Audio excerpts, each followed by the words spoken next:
कुफ्र टूटा खुदा खुदा करके।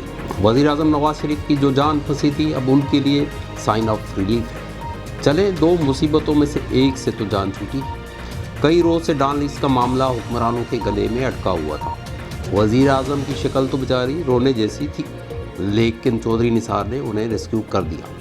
कहते हैं कि अगर कुछ अर्सा पहले मुल्क की खुफिया एजेंसी के चीफ और चौधरी निसार साथ चाय पी लेते तो मसला इतना टूल न पकड़ता। अब तो चौधरी निसार ने भी प्रेस कॉन्फ्रेंस कर डाली। कहते हैं कि मामला तो इतना बड़ा था ही नहीं, लेकिन इसको बड़ा चढ़ा कर पेश कर दिया गया। अब चौधरी निसार को कौन समझाए जनाब, मसला तो इंतहाई भारी भरकम था।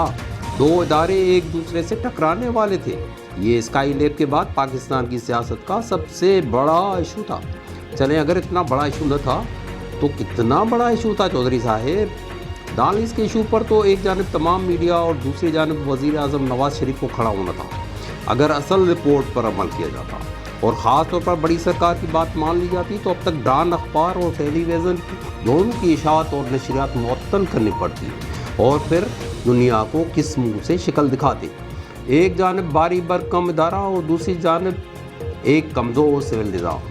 सोने पर सुहागा। वज़ीर आज़म भी ऐसे जो अपनी ज़िद पर अड़े रहने वाले, और एक बार तो इस तसादुम से अपनी नौकरी भी गंवा बैठे थे और फिर दोबारा गलती कर बैठे।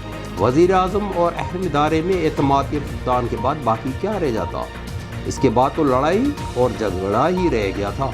जब इस तरह के हादसों की लड़ाई होती है तो बेचारी चूंटियाँ ही मारी जाती हैं।